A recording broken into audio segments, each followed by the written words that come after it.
afterwards, and we have some for you. The book is $10, but it will be much better than a hamburger, because that's the price of a hamburger now. Great things in there, but awesome lesson today. We're starting challenge number 3. Quickly, what was challenge number 1? We don't need to go over the lessons, but what was challenge number 1? Challenge number 1 dealt with making decisions, and you're going to see how each challenge is still going to fall under itself, if you will, this thing of making decisions, because even relationships are going to deal with making decisions. Challenge number 2 was overcoming temptations, which means what? You're going to have to make a decision, right? So today we're going to be dealing with developing relationships. Got an awesome lesson on today, and prayerfully we will be hoped and helped by what we receive on today. But again, so just look forward to the Lord richly blessing you through this study. Johann Wolfgang van Goethe said, if you want people to be glad to meet you, you must be glad to meet them. Okay? And we're going to look at something that the Bible says that's similar to that as we go through here. But we're talking about developing relationships, okay? The third challenge, developing relationships, addresses how to properly relate to others. Notice there it says how to properly relate, because we just think that you can relate any kind of way. Well, that's not, especially for children of God. We cannot function in this world until we understand how relationships work, because it's relational. You don't come into this world to be an individual. It's relational.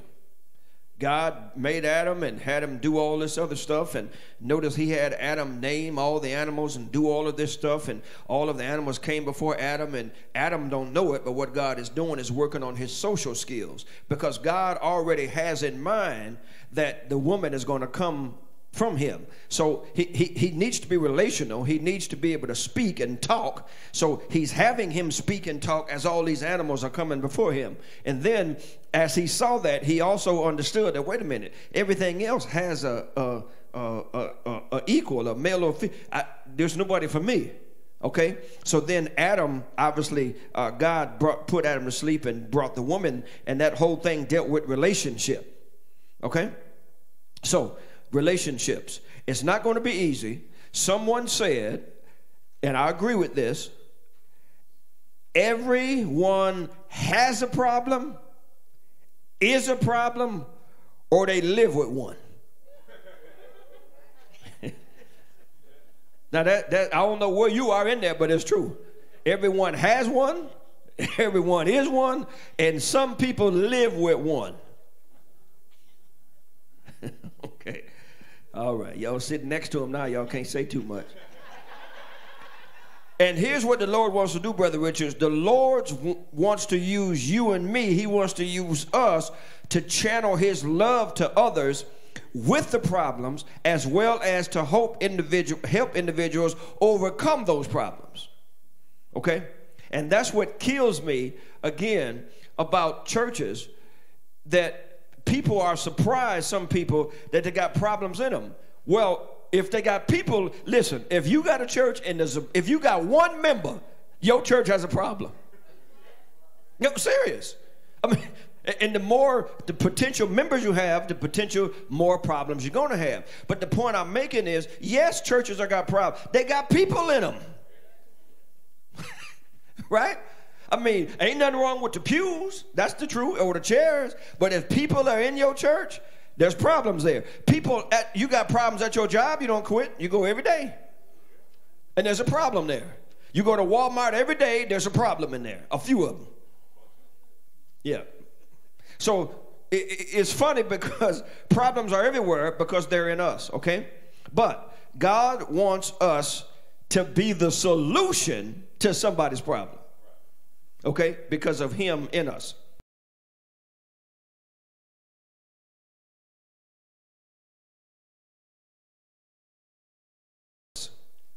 They often progress.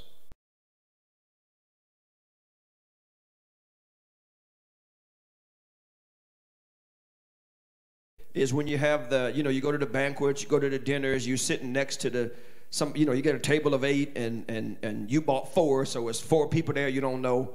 And hey, what's your name? Or sometimes they have name tag. That's just surface, okay? And then most folk nosy, well, what do you do? They ain't got none of your business. Just let's eat. Ain't got nothing to do. But, just freak somebody out and say, I kill people who ask a lot of questions. Just say that. And just see how the relationship goes. Because they're not interested anyway. They just small talk, And I'm not one for small talk. Just if we're going to talk, let's talk about sports or something. I don't know. You don't need to ask me. You don't need to know what I do. I ain't been here but 10 seconds. Because what we're going to do then is put you in a box, and then I can tell, okay, well, if you're important, then you're somebody I need to know or talk to. And then if I think you're not important, then I'll treat you like dirt, which that's not right. So it shouldn't matter what I do. You should respect me, and I should respect you for who you are. I don't need to know what you do. I don't need to know how much money you make. I don't need to know where you work. In time, that'll happen if we go further. But you just asking me as soon as you meet me, like, what you got up your sleeve? I mean, you don't need to know that. You know what I mean? But so they start surface. Now, as I said, as you spend more time with that individual, the relationship can deepen according to how much both of us are willing to open up and share with each other. And that normally happens too. But that happens naturally. That's not forced. Okay? Now, as you get to know a person in a deeper way, the commitment increases. And then you move to the next level. Okay? Because if you would tease some of us off, Jimmy, at this level, we ain't going down to the next one. I mean, I've been sitting here 3 minutes and you done insulted me already. So that relationship ain't going deeper because you started wrong. You're sizing me up and all this kind of crazy stuff. Like, okay, I don't need to go no further with you. Now, here's the key. Before you proceed any further with someone, take a close look at the other person's character and values. Okay? This will help us. And especially this will help our ladies, because our ladies tend to end up more in quick relationships than men. So you need to remember now, you first met him, you just met him.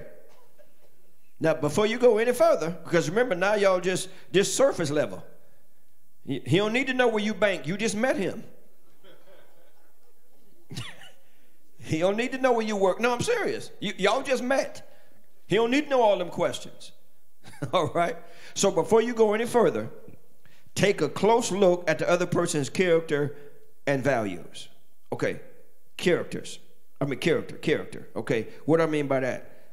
Take a look at the moral and ethical quality of whoever this person is. Okay? Now, character, we're talking about traits of the individual or the nature of an individual or a thing. So you got to look at some traits, okay?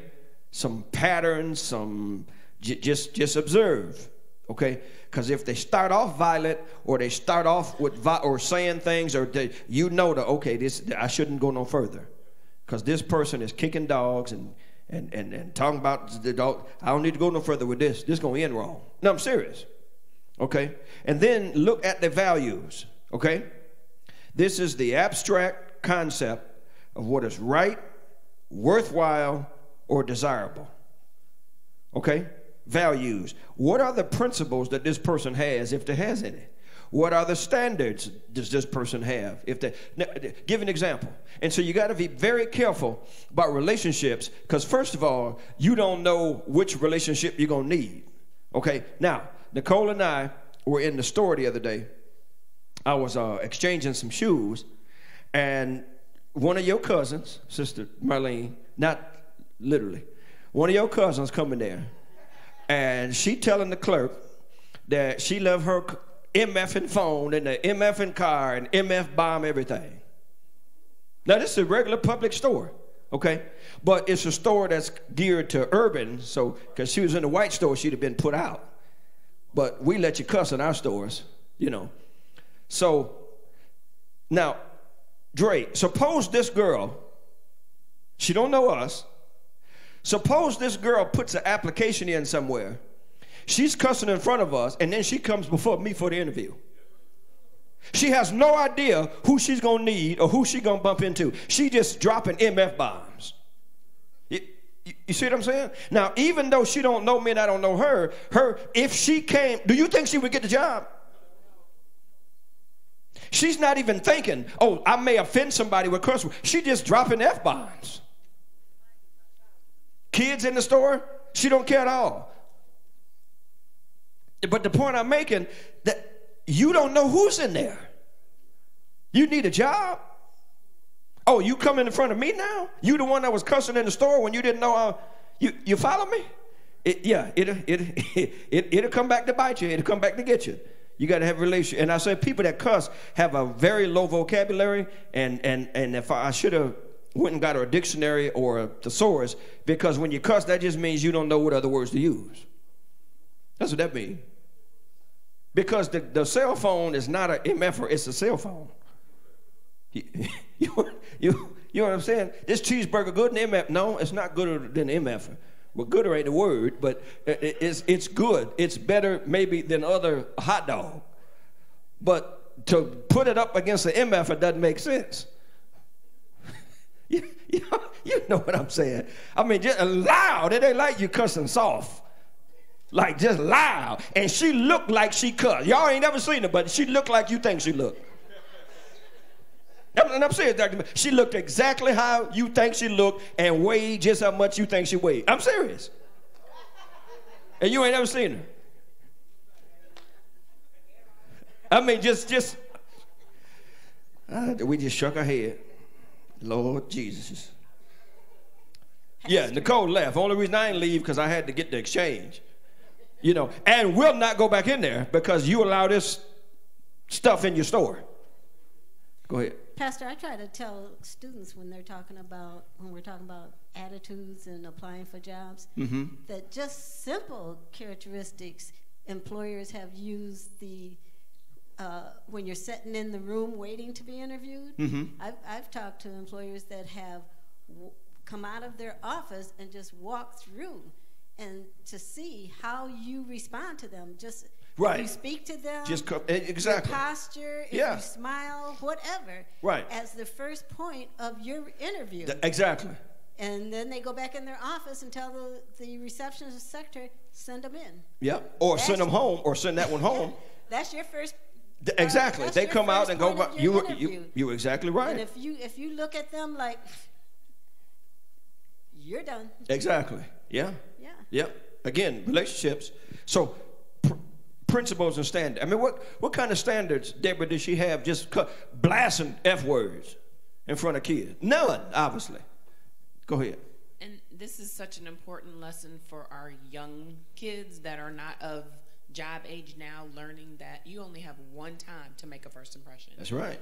Trying to impress that upon my 13-year-old right now, because he doesn't get it yet, but he will, that it is so important that the way you look, the way you carry yourself, the kids now are so quick to, well, people can't judge me. Yeah, they can. Yeah, they can. And they do. And yeah, they do. And they will. So suck it up and just understand that how you present yourself matters, and it is very important. And that's what I tell them. No, it's not right to be judged, but you are judged. Yeah.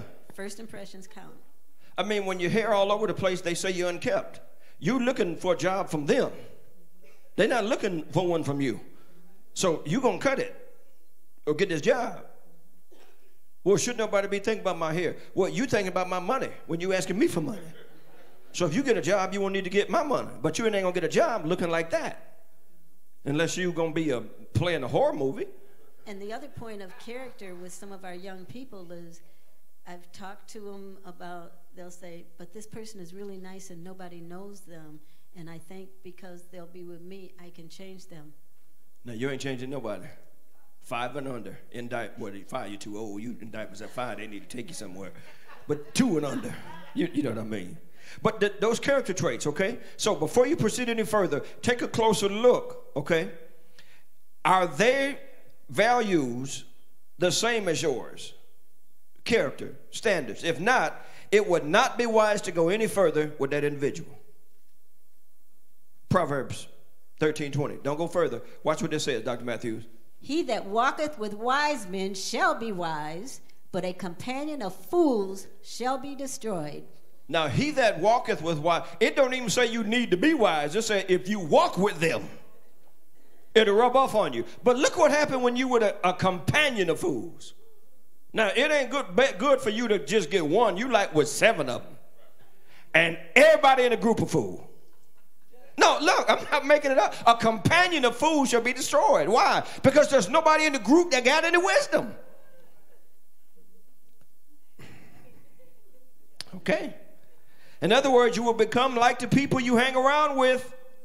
Your friends will influence and shape you, so choose them carefully. I'm going to show you 2 scriptures, and then I'm going to show you something on the screen, and then we'll go through the lesson. Let's look at Proverbs 18:24.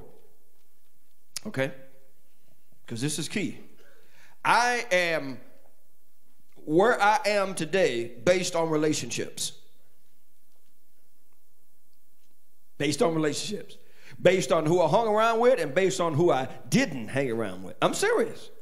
Watch this. Go ahead, Dr. Matthew. A man that hath friends must show himself friendly, and there is a friend that sticketh closer than a brother. Now, this verse, keep that there for me. This verse may be translated, a man of many friends comes to ruin. In other words, a man must not spread himself too thin among superficial relationships. Okay? For it is better to have genuine friends who become like family and who loves at all times. Okay? Now, tell me about superficial relationships. Like them people on Facebook, like you got 17,000 friends. No, you don't. You got one. And your mother. That's the only one you got. All right? Let's look at Proverbs 17:17. A friend loveth at all times, and a brother is born for adversity. So friend loveth at all times, okay? All times. That's that genuine love. It's not diminished by adversity. Because some folk, you get friends and then something happen, they jump ship like, okay, well, you wasn't with me in the first place. Now, I'm not saying I got to agree with, support what you do. But friends love at all times, okay? Now, let me show you something on this screen. Let me focus your eyes to the screen, then we'll get into the lesson. This was taken from a lesson that I teach, or I taught with the general, you can put it up, Sister Williams, with the general leadership on Saturday mornings. We're teaching, one of the tools that we use is a book called The Uncommon Leader. There's 31 keys to success, 31 keys to unlock your greatness. And there was a lesson in there, and I thought it would be good to show you this on today, because there are 3 kinds of people that you permit in your life, okay? Those are yesterday people, those are today people, and tomorrow people, okay? Now watch this as we go through this. Those God used in your life yesterday may not belong in your future. You got me thus far? Because if you lose me here, ain't no need going further. Charmaine, some of those that God actually used in your life yesterday, they may not belong in your future. Okay? Do not worry about it. Move quickly toward the promises of God. Okay? And I like the way they put that, because they didn't necessarily say leave your friends. They said, no, what you need to do is move quickly toward the promises of God. And anytime you move toward the promises of God, you automatically, some folk going to start falling off from you. Automatically. Prepare to enter your future without yesterday people. Watch this. Yesterday people rarely enjoy your future. Because see, if I don't have one, if I don't have a future or plans or goals or anything, I don't care about yours. And I ain't going to help you or encourage you to get to yours, because I want to keep you where I'm at, which is nowhere. Okay? Now, it's both natural, Andrew, and it's normal to want to bring everybody close with us into the future chapters of our success, future success. We want to do that. Okay? We want to do that. But few, however, will qualify. Your future must be earned. And watch this. God will bring the right associations with you. He will bring the right associations with you, and some of them right associates ain't in your life now. That's why it's really funny to me when, like, you know, the girl, say the boy and the girl go together, and say the guy is a high school senior, or she's a high school senior and he's a junior, and one go to college, and y'all think that y'all gonna keep this relationship. That girl go to college, it's 50,000 men there. And you back home on Manchester Street. And she's looking at 50,000 guys every day. Some going to be doctors, lawyers, whatever it is. And she going to come back here for you. That ain't going to happen. No, that ain't going to happen.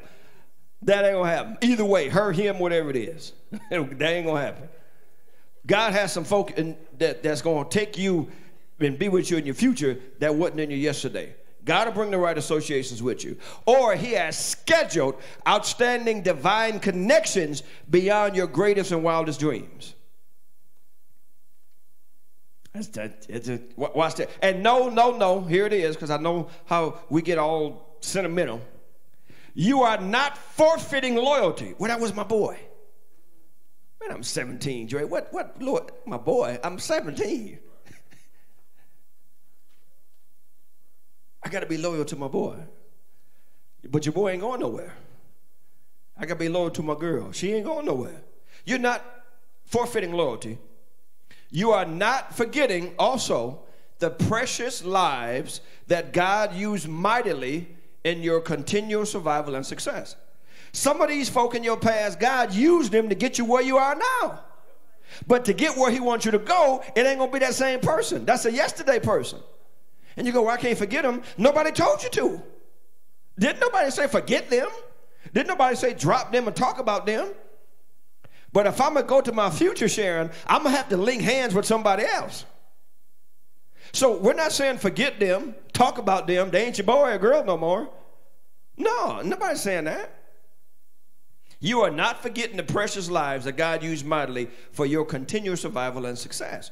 Things happen, you grow up. My two good friends, my best friends, one drowned, Paul Smith, the other one, Joy Johnson. Joy's still living. In Sturgis here. I ain't spoke to him in I don't know how many years. But we still, it's like my brother. But he's got a family going his way. I got my family going this way. I ain't forgot about him. He ain't forgot about me. That's my boy. I'll do anything for him. But we're going in different directions. And either direction is bad for either one. It's just, it's good for, mine is good for me. His is good for him. He ain't doing nothing illegal or nothing like that. But we ain't spoken, I don't know how many. Yeah, and this was my boy. But our lives just charted different paths, and both of those paths are good. That don't mean they have to be bad. So don't think that, well, I can't forget. I ain't forgot about him. If he need me, if I need him, we right there. It's like nothing ever changed. But we recognize we going that way and we going that way. He got his family, he got his thing. I got my family, I got my thing. So I'm not forgetting about him. You are, however, refusing to abort your future joys and victories by replaying the memories of yesterday's painful experiences. Listen, when something is finished, y'all, it's finished. When you get done reading the book, do you just start reading over again? Do you just go back to I forgot everything, I'm going to read it over again? No. When you finish eating at a restaurant, do you just stay there? No. And McDonald's put them hard seats in where they used to, in bucket seats. Their job was to get you in and out. Serious. They didn't want you sitting there because you taking up a spot, so you already paid. There's 10 people looking in there like, well, I ain't going in there because they packed. No, they want that seat. You know them bucket cup seats? They used to do that on purpose. No, serious. They didn't want you comfortable. Eat that hamburger and get out of here. That's what they wanted. I mean, because it was money. Okay? So when something is finished, just discern it, recognize it, look for it. When something is finished, it's finished. In other words, when this relationship is finished, Minister Perry, it's finished.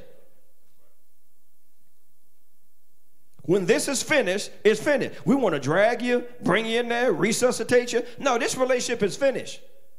When you get your degree from that university, you finish.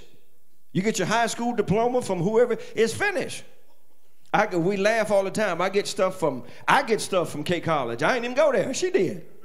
They want money from me. Cornerstone sitting all this stuff. When I love you, school. When I finished you, I finished you. I mean, you see what I'm saying? I'm done. Y'all ain't getting. Y'all got all the money you got from me when I was there. I'm not giving you money, especially now they got all these millionaire kids getting in stupid, and they just getting in. They got other folk taking tests for them. So don't you know if they take the SAT test for you to get in, somebody else also going to be taking your regular test? And which is going to be a mistake, because now they got the degree and ain't going to know nothing. So why did you go in the first place? If your mom and daddy millionaires and can get you in, just use that. Because the paper, they're saying I've been to school, you still can't talk. That's true, Mr. Perry. Mr. Perry got a good point. He said they can become president. I never thought about that. You got a point, Dre. You are exactly right. Yeah, shoot to be the president, because if that rascal, yeah. The point I'm making, when something is finished, it's finished. It's finished. And let me bring this now into the spiritual realm. The worst thing in the world could happen, and I've seen it in churches. And I grew up in a Black Baptist church, but I've seen it in all of them. The worst thing in the world that can happen is for the church to still have somebody in a position and God fired him 20 years ago. God fired him, but see, his uncle appointed him, so now he the chair. He's been the chairman for 30 years. He ain't effective. Don't nobody like him except his wife. And he's still in the position. God has fired him, and the church don't recognize it. No authority, no influence, no nothing. But because his uncle set him there in stone, he's still the chairman. Nobody respects him. Nobody calls him nothing. And God has fired him because the church has not recognized that God has fired him. So now he's operating out of a fired position. And that's why he or she is ineffective. Well, I'm the chair. Well, okay, well, what that mean? You've been fired. By God, I'm talking. Okay? So discern it. Okay? Look for it. Consistently be intuitive and discerning when a specific season in your life has concluded. That season is concluded. That season is concluded. Nicole and I were laughing. The shoes I was exchanging, my sister Marika, I guess she talked to other ones. They brought me some high-top basketball shoes. That season ended in the 80s, Deborah. I can't, if I shoot free throws, I'm shooting them in the knees, because that's all I'm doing. That season has, now I played in the D top 10s in high school. That season has ended. Do you want to go play? No, I don't want to go play nothing. That season is, and I recognize it. I'm 53. I ain't like some of the other ones, Kim, and I know still think they're going to the NBA. Man, you 53. LeBron 30-something, and he getting old. And you 50?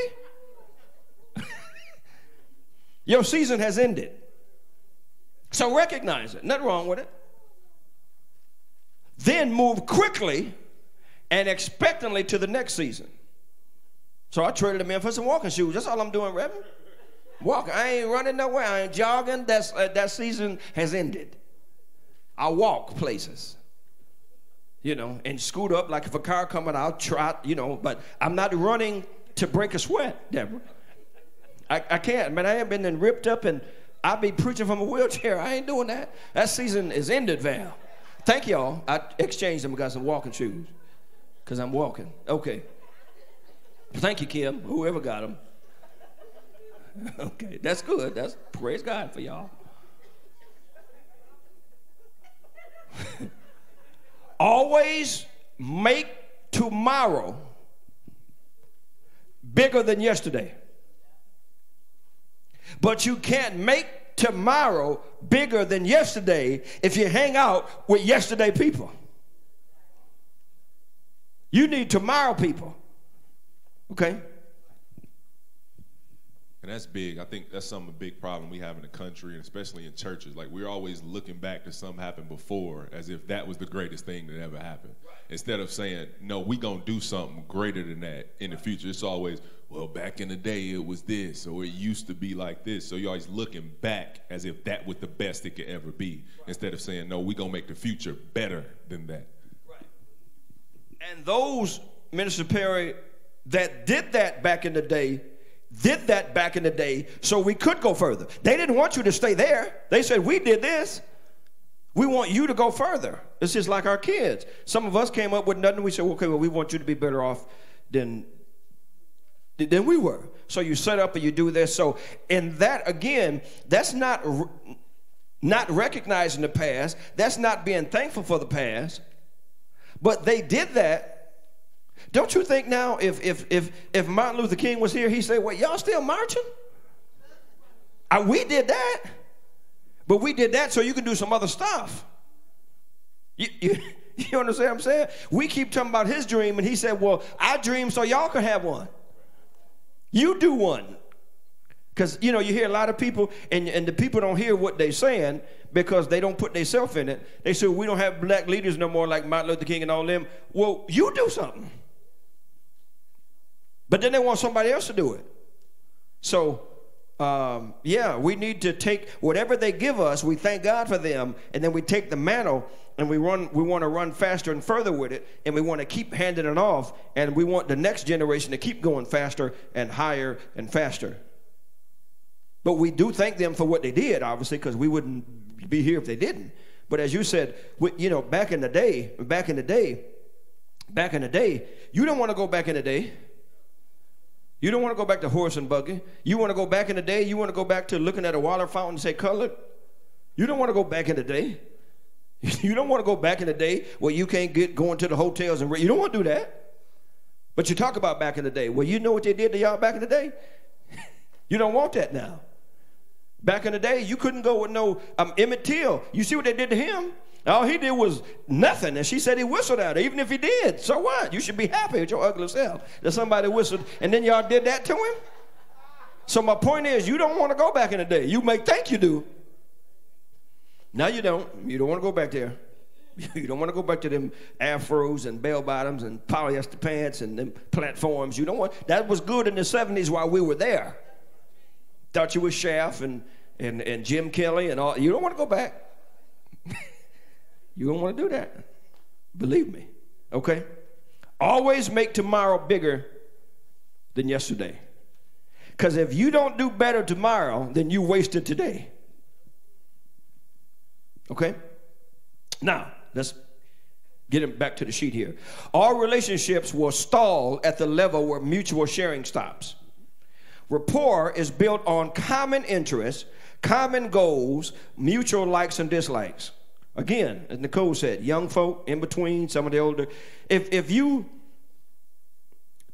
like somebody or want to date somebody, or if you're wondering, like, if y'all ain't got no, like, what's your interest? If you don't have none, like, you want to do something, like you want to get home, want business, get a job, work, go to school. Everybody should want to do something. What do you desire to do? I'm just chilling, it'll come to me. If they say that, start, I don't care where you're at, just ask for a box and say, I got to go. Because everything else is wasting my time. You just told me you don't have any interest. You don't have any goals. Well, I do. I want to go to school. I want to own a business. I want to do something. I can't do this with you because you ain't going to be no source of encouragement. In fact, you're going to try to get me from getting up early because you want to keep me here with you because don't nobody else want you. Am I telling them? Oh, that makes sense. Thank you, sweetheart. You got to have some goals or some interests or some something. Ask them what they like. If they like all them murder movies, I got to go.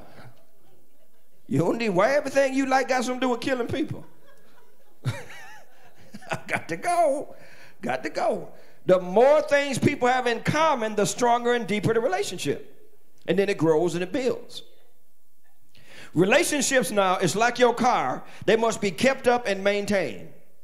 And that's husband and wife, a boy, girl, whatever it is. Now, Jimmy, for your car, what you do is you get your, I know you get your oil changed every 3 months or every 3 or 4,000, depending on your car. Some 8,000, 7,500, whatever. But they tell you, okay, get your oil changed every just say 3,000 miles, okay? Get your tires rotated, check your fluid and all that stuff. And listen to me, people. That is not an idiot light that comes on. That light is telling you something ain't right. We just ignore it. Drive 8 months with the light on. Check engine. Don't check the oil. We just go buy some oil at the Dollar Tree. Just oil. Just pour it in. We don't know how much in there. We don't know if it's the oil. Boom. Windshield wiper fluid. Listen, y'all. You can't put water in there with soap. Windshield wiping fluid ain't but 99 cents for a gallon. You have to maintain, and then we'll tell you the car ain't no good. Well, if you drove that thing, like if I was your car, I wouldn't drive either. I mean, you got to maintain. No, I'm serious. You got to maintain the car. Listen, if you maintain your car, I don't care what brand it is, you'll have it forever if you keep it up. No car just says, I'm getting ready to go bad. People dog them out. They drive them hard. They don't put oil in them, right? They go to their friend who just need enough. He will charge you enough to fix your brakes so he can get a fifth. They're halfway on. You driving down the street and the tire go that way. You're like, what happened? I told you that boy, all he wanted to do was get to that. If you maintain your car, it'll work. It'll take care of you if you take care of it. Y'all know I'm telling the truth. How you drive for 3 years, Mike, and never get an oil change? You keep putting Kool-Aid, water, ketchup, shaking it up, putting it in there. No, you need oil. Engine oil, not hair oil. Relationships must be maintained too. We last the same way. Just like you got to get your car every 3 or whatever it is, your relationship, you need some checkups to keep that thing moving, okay? If they're neglected, they will deteriorate just like your car. How do you keep them up? By doing the same thing you did to build them up in the first place. I tell couples that all the time. They come in after the marriage and then they want to, choke each other and they only want to, they drove in the same car and then, Minister Perry, they come in and got nerve, one sit on that couch, one sit on the other one. So did you sit on the hood when they came or were both y'all in the car? Hey, what, come on, y'all, come on, sit next to each other. Yeah, okay. Wasn't doing all that when you walked up there with that dress from here to the Lakeview Square Mall and know you had 8 kids and got a pearly white dress on, brother. Yeah, you should have wore burgundy. That's what you should have did. Anyway, you got to keep them up. You do the same thing that you did to get it there. So what I did to get Nicole, I got to do to keep her. Look at them. Don't even got to look at them. Look, Mike know. You look at Sheila Booth later when she get up. Mike know he got to keep it up. He got to keep it up. He can't go, okay, I got it, now I am just. No, the same thing you did to get it, you got to keep doing. I'm serious. You got to keep it up. Keep that relationship up. Do the same thing. Do what you used to do. You do what you used. When I was dating, came over here, you didn't have rollers in your hair. What's up now? You wake up, house coat ripped. You got one blue one on, one pink one. Tube socks all up there like, you weren't looking like that when we. Yeah, get that. You made sure you got all the crud out your eye. Now you come in and one clothes like, nope, we need to go back and you need to do what you. Y'all get the point. Do what you did to get them. Keep it up. Maintain it. Okay? The following levels of relationship reveal the depth that you can connect with others. Now, this is a part 2 because today we're only going to look at 3 of them. Okay? We're going to look at 3 because we're looking at levels of relationships. We're going to look at 6, but today we're only going to look at 3 of them. Okay? Number 1 level is the stranger. Okay? That's when you shake hands. Okay? Or dap or whatever you do.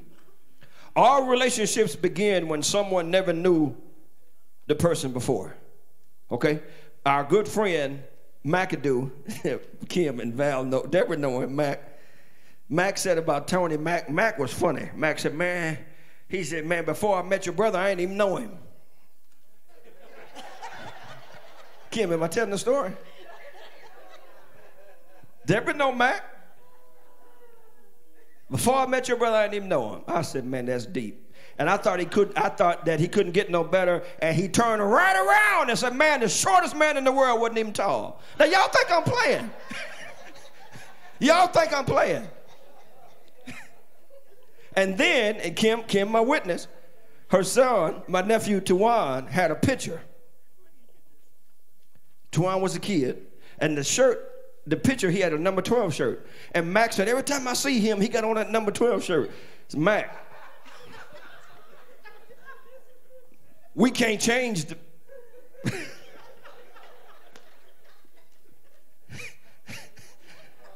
Y'all laughing. I am dead set. Kim, am I telling the truth? He thought the shirt was supposed to change every day on the picture. Okay, y'all think I'm playing.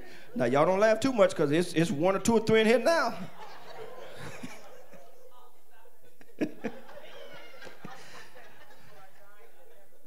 No, Pastor Tinsley said that. Yeah. No, Pastor Tinsley, they know Pastor Tinsley. Pastor Tinsley said, he said, man, there's people dying with him that ain't never died before.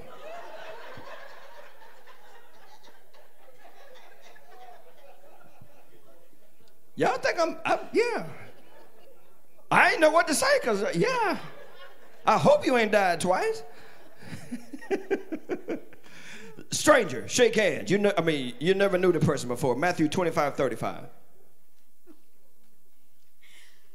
For I wasn't hungry.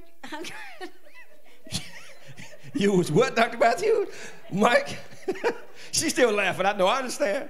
This stuff is true that I'm telling y'all. I'm not making this stuff up. And you gave me meat. I was thirsty, and you gave me drink.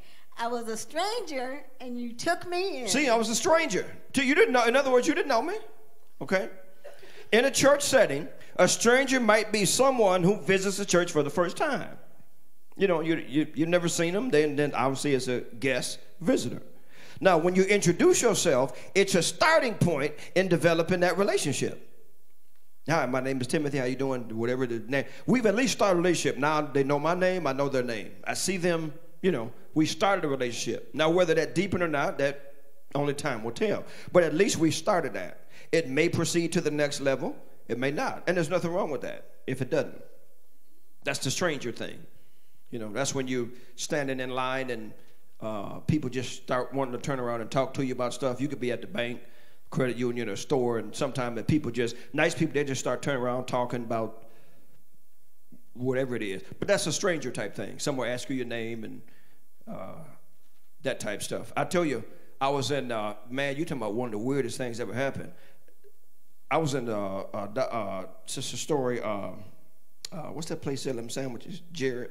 Subway. And I was ordering, and there was a guy, white guy, about 3 people back. And when I got done ordering, he came up to me, and he told the people he wasn't cutting. He just came up. He said, "You, Timothy Drexler?" I said, "Yeah." He said, "I recognized your voice." I'm thinking sermon. He said, "We went to Westwood together. We're in the 4th grade." And he did. He said, "You got a distinct voice, and I recognize from Westwood." Well, I'm no serious. And it changed at some point from 4 to now. So we got to talking, just strangers from Westwood. He recognized my voice, but for me ordering. I said, "I remember you from Westwood." He said, "I never forgot your voice." I'm like, dude, okay. You know, that's pretty good. Yeah. Huh? No. I did not. I didn't. You know, he told me his name, and which I forgot. And but it was just weird. Like, 4th grade, man, I'm 53. That's you. No, but Mike, I weighed 30 pounds. Man, I was friends with every bully. Mike, I couldn't, I never, I ain't have enough weight to do that. I couldn't, I knew them, they were my friends. You know, praise God. Relationships. Everybody always looked out for me and Tony. They did. Odell Snell, some of y'all probably related to him. He wouldn't let you mess with us. None of them. The Jacksons, all of them. You couldn't mess with us. We thin, you know, we can't fight. You know, but we knew all them thugs. Like, that's my boy. So, no, I definitely wasn't bullying nobody. Oh, no. No. No. First one's stranger. Second one is acquaintance. That's the second level. That's where you at least share facts. Okay? When Jesus was 12 years old, remember, his family was returning from home from the Passover feast in Jerusalem. Joseph and Mary had traveled a day's journey and thought Jesus was in the caravan. Back then, they called it a clan. Now, this wasn't Ku Klux. They just called it a clan, extended family members. They called them a clan. Not this crazy stuff today with them sheets on, not that silly stuff. When they realized he was not there, they began looking for him among their relatives and acquaintances. Let's look at Luke 2:44. But they, supposing him to have been in the company, went a day's journey, and they sought him among their kinsfolk and acquaintance. Yeah, so they were not bad parents. They just thought he was with the extended family. You know, he could have been with Kate and Kelly or somebody. So they wouldn't have looked for us. They thought, oh, he with family. And he's with the kinfolk and acquaintances, okay?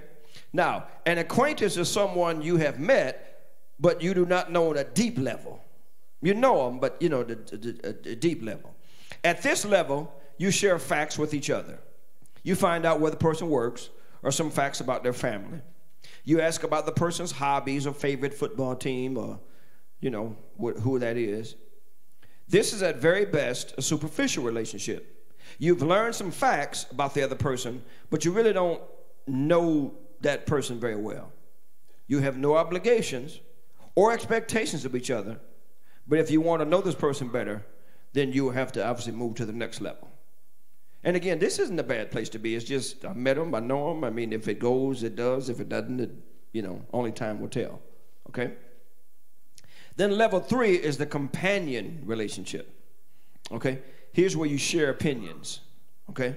And remember before, what I said before, you really need to check before you go in it, before you get to level 3. You need to, I need to know if I think this is potential for us to go do something, then I need to know something about your character and your values, because we ain't getting to level 3, Dr. Matthews. Remember I said, and I teach this to my young ladies, my young daughters, and young men, if you will, but the daughters more so, that there's 3 questions to ask somebody. And within those 3 questions, you can sum up that whole person in 3 questions, which will get right to the heart of the matter. Okay, if you're interested in dating or checking out with somebody or going with somebody, those 3 questions, does anybody remember the 3 questions? If not, I'll give them to you again. You got them, Sharon? That's fine, sweetie. That's fine. Then we're going to need her. I'll bring you the mic.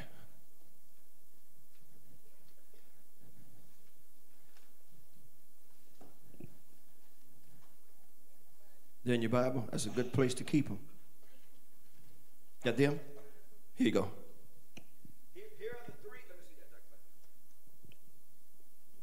Here are the 3 questions that I recommend by young daughters. I mean, obviously daughters, young girls in the church. Candace, Brianna, and all of the girls. The 3 questions that when y'all out on a date, eating or whatever, ask these questions. Number 1 is, how did the world come into being? How did the world come into being? Now, believe me, the young boy, 17, 18, going to look at you like your head is, that got to do with anything. How did the world, and I'm going to explain why I ask these questions, or why I tell them to ask these questions. Number 1 was what? How does the world come into being? How did the world come into being? That's the first question. Watch the second one. Do you think we can know God personally? Do you think we can know God personally? Now, you talking about running off a Negro. You bring God into it?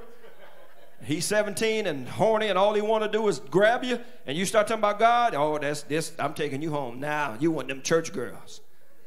Yeah, you're right. Well, take me home. Number 3. What's the most important word when it comes to money? What's the most important word when it comes to money?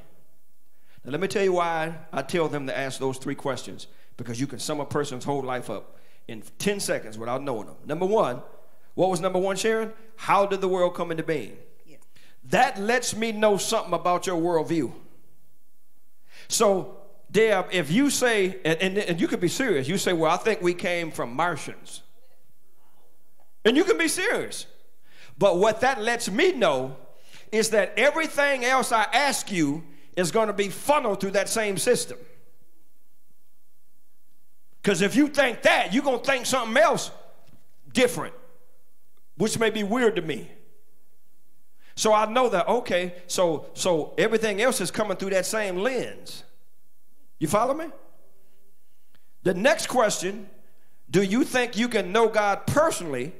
That lets me know about your theology. Because if you say, I don't think we can know him personally, then that lets me know I'm dealing with somebody unsaved. Now, what I need to do, and there's nothing wrong with being unsaved, I need to get you saved first, then marry you. Because the Bible says, don't be unequally yoked. So now I ain't even thinking about our relationship as husband and wife. I'm thinking, I need to get you. When I mean get you, I don't mean I can do it. I mean, I need to introduce you to Christ. That's what I'm saying. Because we can't save nobody.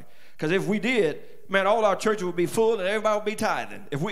Y'all give pastors more power than y'all think.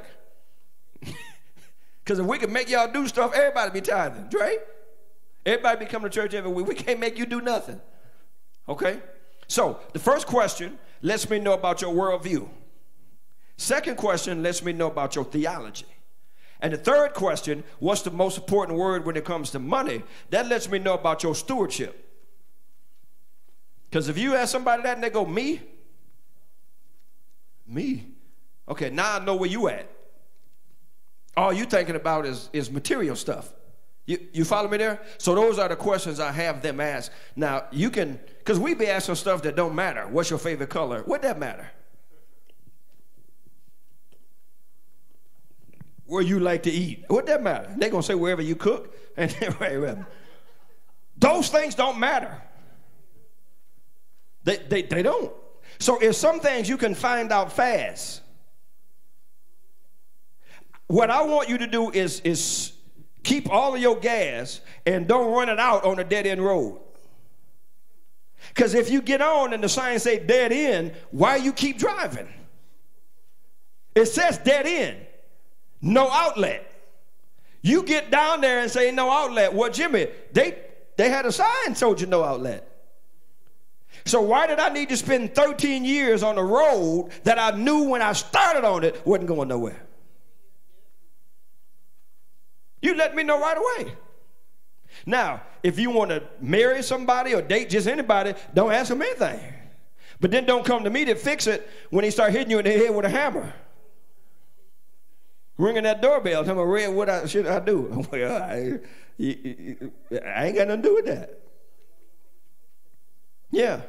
And to show you how people want what they want, and usually, again, this is mostly with the female, they would tell you in this verbatim, Pastor, I met this man, and I want to know if he the right one for me. Then they'll tell me that. I said, okay, well, tell me something. Okay, Pastor, he don't work. He got, well, stop right there.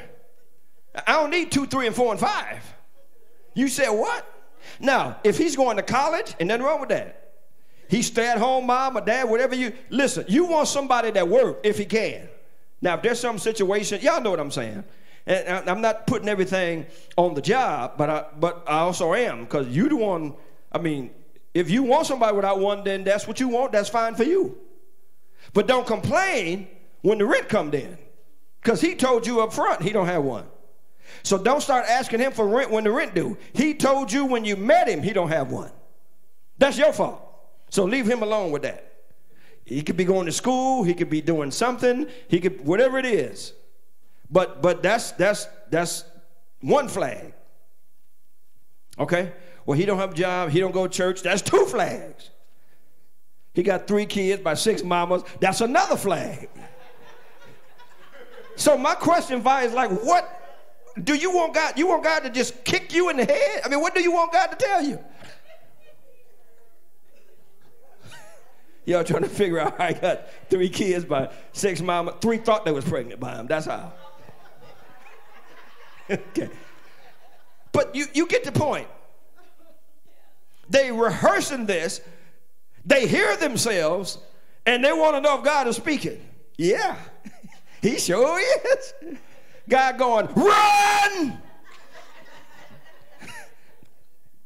Again, you can go off and marry him. That's fine. But then don't bring God in it. Don't bring the past in it. And don't blame the guy. I know a guy here in town who told this girl, if you looking for a man that work, you need to go get somebody else because I ain't working. Told him. The parents was trying to talk to the girl. Had a kid by everything. He literally told her, if you want a man with a job, you need to move on. She stayed. I'm serious. I'm serious. Companion. There's some things you need, there's some questions you need to ask before you get here. Okay? Acts 13:13 tells us, now Paul and his companions put out to sea. Paul did not take acquaintances out to the sea, but companions. See, at this level, you share opinions. You say to a companion, I believe this, or here's what I think. At this level, Ashley, of the relationship, you are usually attracted to them and desire to get to know them on a deeper level. Now, attracted to them doesn't mean that it has to be on a sexual level. This could be a girl, a lady attracted to another lady by the same character, a guy, me attracted to Dre by the same habit, same thing. So it doesn't mean, now it can mean obviously the other way, but it doesn't have to be that. I could just be attracted to him as a friend. With a 12, and you can be attracted to the lady, you can get deeper, you know, deeper relationships. So this doesn't have to be, it can be both, okay? But it doesn't have to be that you know, eros attraction is what I'm saying, okay? You get to know them, you do things together. You play ball, you play the same sport. You shop together, you have coffee or you have tea. Boys can do that, girls can do that. You don't have to be wanting to go with nobody. And a man and a woman can do that without the man wanting the woman and without women wanting the man. We think now it's so weird that you can't be boyfriend, girlfriend unless you know, man, y'all just friends, man. What's wrong with you, man? What, you gay? I can't have a girlfriend and she can't have a boy. That don't even make sense. That tell you where your mind is. Some good relationships, some girls have better male friends than females. And Nicole was in school. Most of her friends were guys, would come from Wabash and different stuff like that. They go play tennis. She asked me, I want to go. No, you go. I ain't playing. I mean, we were dating. I don't play tennis. You go with them. But there was no problem. Why should we think you went all through your life and you don't have a girlfriend? I mean, a female friend, and then she don't have male friends? That don't even make sense. That's letting somebody know that they super jealous, and if they tripping like that, before you get to tie the knot, it's over. Oh yeah, you can't. Oh, what you looking at him for? You know, you going down the mall, you talking to somebody, you see a girl, hey, how you doing? Oh, you done slept with her? Like, whoa, what the?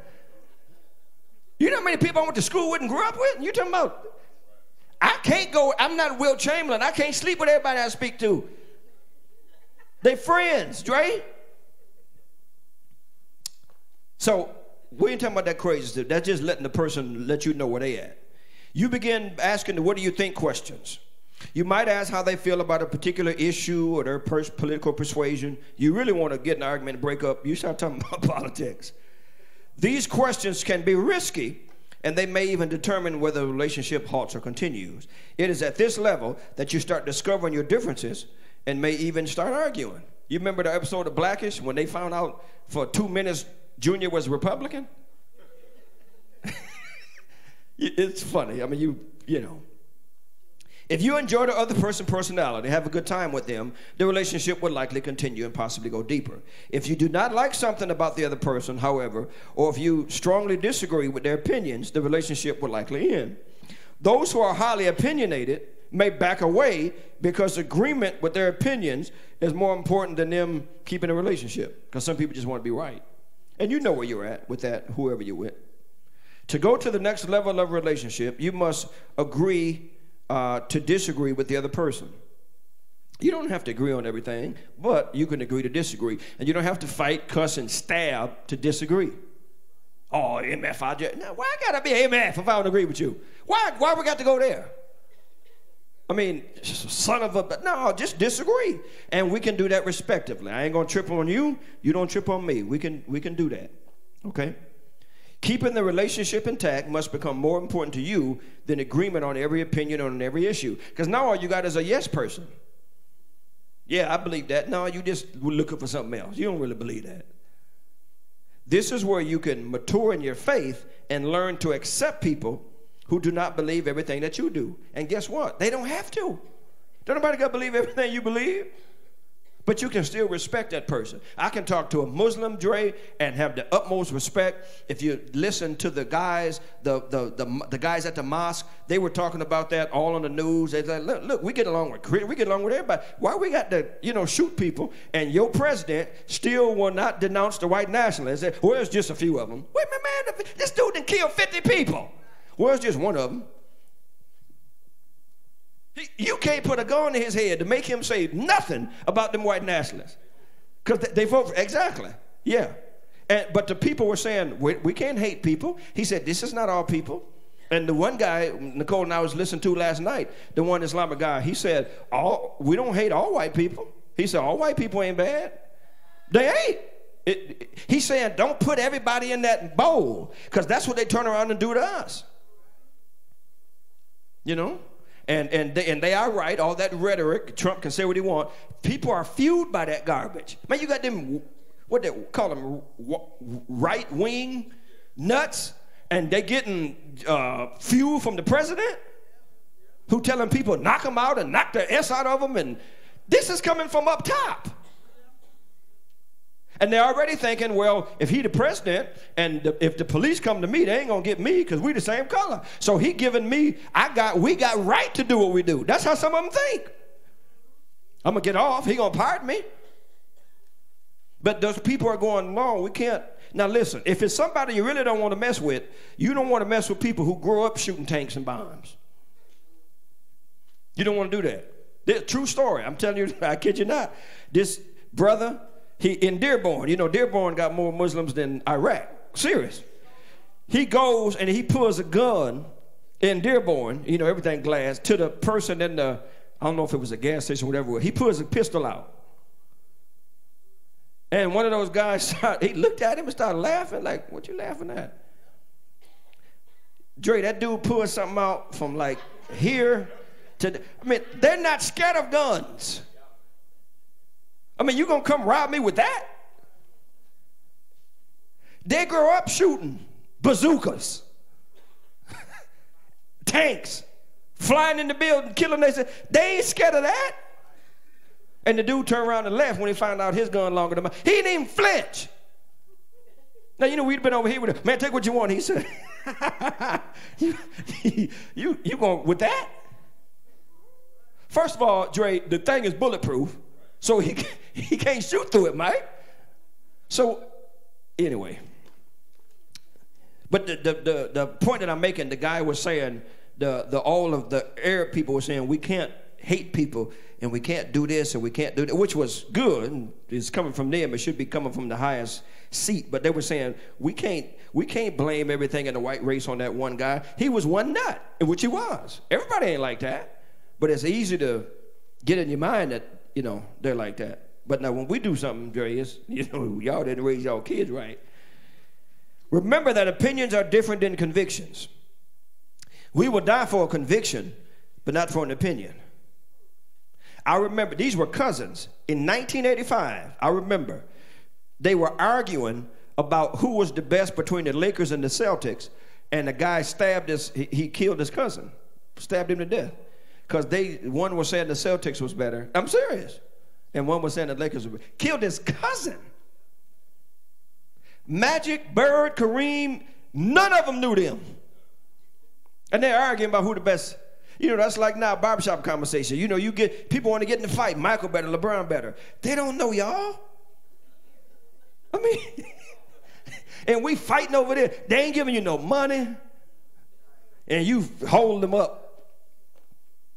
Conviction should be built on biblical principles, while your upbringing, your culture, and what you've been taught form your opinion. Okay? Your conviction should be based on the Bible. Now, your upbringing and your culture have something to do with, your opinions. But your opinion your biblical conviction shouldn't come from an opinion. It should come from the Word of God. Okay? Now, your upbringing may determine whether you eat chitlins or Spam or vein or sausages. That's just your upbringing. Culture determines some things. But your biblical stuff shouldn't be influenced by your culture and your upbringing. That should be based upon the Word of God. Okay? In many cases, holding to a biblical conviction is a valid reason to halt a relationship with someone who is hostile toward your Lord. Because if they're hostile toward your Lord and He's your Lord, then that means they don't care about you. Which means that the relationship shouldn't go further. That's why I said earlier, first thing we need to do is I need to introduce you to Christ, because I don't need to marry nobody that's then I'd be unequally yoked. Okay? Now, I'm not trying to convert you just to marry you. I really want you saved, because we may not get married anyway. But I'd rather you be saved and see you in heaven. Okay? Than to, because you grew up one way, I grew up another way, we do this, that. I may not be the mate for you, but I still would like to see you in heaven rather than, in hell there. Okay? And every man or woman that you meet to go out with, that ain't necessarily you ain't got to marry the first one you look at. You understand what I'm saying? Because you can get in trouble doing that too. All right?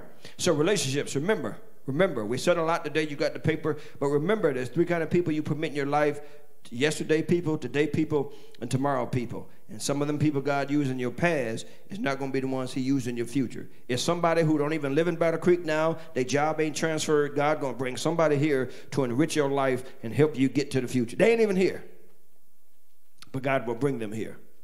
Okay?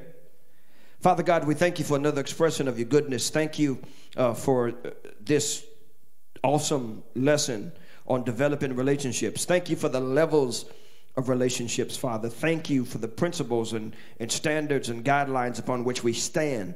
We thank You for those relationships who have been a blessing to us, and we thank You for